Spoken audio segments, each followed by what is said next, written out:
বিভিন্ন চাকরির পরীক্ষার ফর্ম ফিল আপ করার সময় আমাদের ফটো এবং সিগনেচার আপলোড করতে হয়।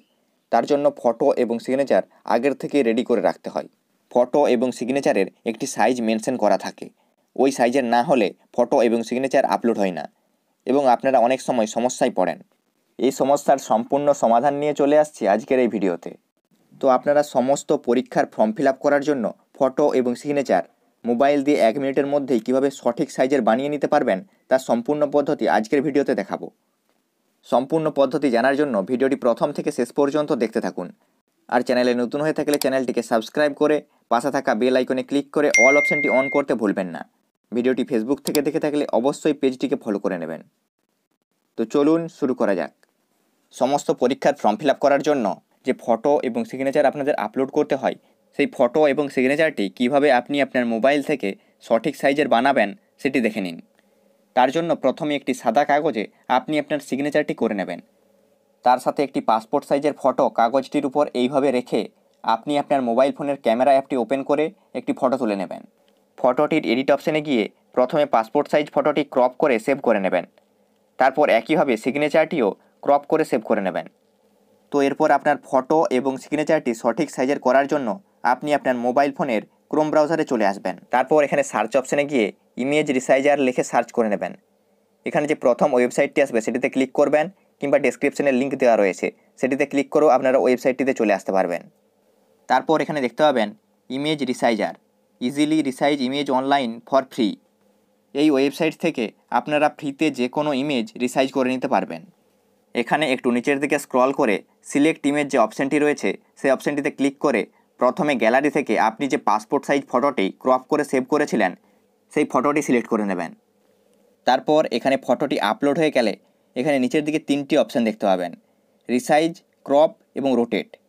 আমরা যেহেতু ফটোটি রিসাইজ করব তাই প্রথম অপশান রিসাইজে ক্লিক করে দেব। তাহলেই রিসাইজের পেজটি চলে আসবে। এই পেজটিকে টেনে ওপরের দিকে তুলে নেবেন। তারপর এখানে ক্লিক করে আপনার যে ফটোটি আপলোড করতে বলা হয়েছে সেই ফটোটি সাইজের কোন এককে বলা রয়েছে সেটি প্রথমে সিলেক্ট করে নেবেন। পিক্সেল, ইঞ্চ, সেন্টিমিটার না মিলিমিটার। এখানে মিলিমিটার এবং পিক্সেল দুটোতে বলা রয়েছে, আমি এখানে মিলিমিটার সিলেক্ট করে নিচ্ছি। আপনাদের অন্য কোনো এককে বলা থাকলে আপনারা সেটি সিলেক্ট করতে পারেন।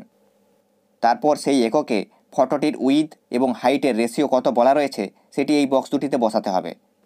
তার জন্য প্রথমে এখানে লক অ্যাসপেক্ট রেশিও এই বক্সটি আনটিক করে দেবেন।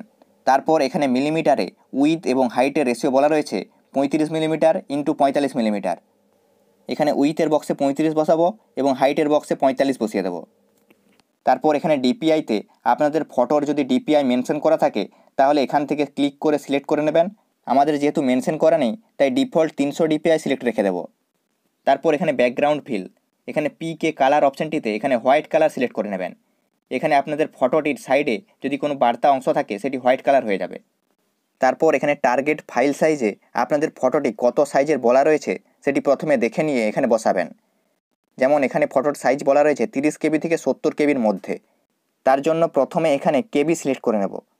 তারপর ফাইল সাইজের বক্সে যেহেতু 30 থেকে 70 কেবি বলা রয়েছে এখানে 35 বসিয়ে দিচ্ছি। আপনাদের যেই রকম বলা থাকবে সেই রকম বসিয়ে দেবেন। তারপর এখানে সেভ ইমেজেস অপশানটিতে আপনাদের ফটোর ফরম্যাট কি বলা রয়েছে সেটি এখান থেকে সিলেক্ট করে নেবেন। এখানে যেমন ফটোর ফরম্যাট বলা রয়েছে জেপিজি বা জেপিইজি ফরম্যাটে, তাই আমরা এখানে জেপিজি সিলেক্ট করে নিচ্ছি। আপনাদের যেরকম বলা থাকবে সেরকম সিলেক্ট করে নেবেন। তারপর এখানে নিচে রিসাইজ অপশানটিতে ক্লিক করে দেবেন। তাহলে সাথে সাথেই আপনাদের ফটোটি রিসাইজ হয়ে যাবে। তাহলে এখানে দেখতে পাবেন save your image, click the download button to save your image. এখানে যে ডাউনলোড ইমেজ বাটনটি রয়েছে এই বাটনটিতে ক্লিক করলেই আপনার ফটোটি ফাইলে সেভ হয়ে যাবে। তাহলে এখানে দেখতে পাবেন ফাইল ডাউনলোডেড। এখানে ওপেন অপশানটিতে ক্লিক করে ফটোটি দেখতে পারবেন। তারপর এখান থেকে সিগনেচারটি রিসাইজ করার জন্য আবার এই বাটনটিতে ক্লিক করে হোম পেজে চলে আসবেন। তারপর এখানে সিলেক্ট ইমেজ অপশানটিতে ক্লিক করে আপনি আপনার ফাইল থেকে আপনার সিগনেচারটি সিলেক্ট করে নেবেন। তাহলে এখানে সিগনেচারটি আপলোড হয়ে যাবে। এখান থেকে সিগনেচারটি রিসাইজ করার জন্য রিসাইজ অপশানটিতে ক্লিক করবেন। তাহলে এই রিসাইজের পেজটি চলে আসবে। এই পেজটিকে প্রথমে উপরের দিকে তুলে নেবেন। তারপর এখানে সিগনেচারের সাইজ কোন এককে বলা রয়েছে সেই এককটি প্রথমে এখান থেকে সিলেক্ট করে নেবেন। পিক্সেল, ইঞ্চ, সেন্টিমিটার না মিলিমিটার। আমরা এখান থেকে মিলিমিটার সিলেক্ট করে নিচ্ছি। আপনাদের যেটি বলা থাকবে সেটি সিলেক্ট করে নেবেন। তারপর সিগনেচারের উইথ এবং হাইটের রেশিও কত বলা রয়েছে সেগুলি এই দুটি বক্সে বসিয়ে দেবেন। এখানে যেমন বলা রয়েছে 50 মিলিমিটার ইন্টু 20 মিলিমিটার, আপনাদের যেরকম বলা থাকবে সেরকম বসিয়ে দেবেন। তার জন্য প্রথমে এখানে লক অ্যাসপেক্ট রেশিওর বক্সটি আনটিক করে দেবেন। তারপর উইথের ঘরে এখানে 50 বসিয়ে দিচ্ছি এবং হাইটের ঘরে 20 বসিয়ে দিচ্ছি। আপনাদের যেরকম বলা থাকবে সেরকম বসিয়ে দেবেন।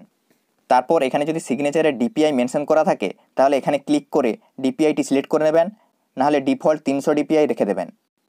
এখানে ব্যাকগ্রাউন্ড ফিলে পিকে কালার অপশানটিতে হোয়াইট কালার সিলেক্ট রেখে দেবেন, তাহলে ফটোর সাইডে যদি বার্তা অংশ থাকে সেগুলি সাদা হয়ে যাবে।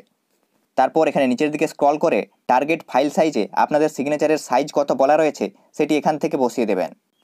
যেমন এখানে বলা রয়েছে 30 কেবি থেকে 70 কেবির মধ্যে। তার জন্য প্রথমে এখানে কেবি সিলেক্ট করে নিচ্ছি, তারপর টার্গেট ফাইল সাইজের বক্সে এখানে 35 বসিয়ে দিচ্ছি। আপনার যেরকম বলা থাকবে সেই রকম অনুযায়ী বসাবেন। তারপর এখানে সেভ ইমেজ অ্যাজ অপশানটিতে আপনাদের সিগনেচারের কী ফরম্যাট বলা রয়েছে সেটি এখান থেকে সিলেক্ট করে নেবেন। যেমন এখানে ফরম্যাট বলা রয়েছে জেপিজি বা জেপিইজি, তাই এখানে আমরা জেপিজি সিলেক্ট করে নিচ্ছি। তারপর রিসাইজের উপর ক্লিক করলেই সাথে সাথেই সিগনেচারটি রিসাইজ হয়ে যাবে। তারপর এখানে ডাউনলোড ইমেজ অপশানটিতে ক্লিক করে আপনার সিগনেচারটি ডাউনলোড করে নেবেন। এখানে দেখতে পাবেন ফাইল ডাউনলোডেড, এখানে ওপেনের ওপর ক্লিক করে আপনার সিগনেচারটি দেখতে পাবেন। আপনাদের ফটো এবং সিগনেচারটি রেডি হয়ে গেছে। এরপর আপলোড করার সময় আপলোড বাটনে ক্লিক করে ফটো এবং সিগনেচারটি এক এক করে আপলোড করে দেবেন। কোনো সমস্যা হবে না, ফটো এবং সিগনেচারটি সুন্দরভাবে আপলোড হয়ে যাবে। এই পদ্ধতিতে খুব সহজেই আপনিও আপনার মোবাইল থেকে যে কোনো পরীক্ষার ফর্ম ফিল আপ করার জন্য ফটো এবং সিগনেচারটি প্রথমে রেডি করে নেবেন, তারপর ফর্ম ফিল আপ শুরু করবেন। আজকের ভিডিওতে এই পর্যন্তই। ভিডিওটি হেল্পফুল হয়ে থাকলে লাইক করে দেবেন এবং আপনার বন্ধুদের সাথে শেয়ার করে দেবেন। চ্যানেলে নতুন হলে সাবস্ক্রাইব করে দেবেন এবং ভিডিও সবার আগে দেখার জন্য বেল আইকনে ক্লিক করে অল অপশানটি অন করতে ভুলবেন না। আবার দেখা হবে পরের ভিডিওয় কিছু নতুন ইনফরমেশনের সাথে।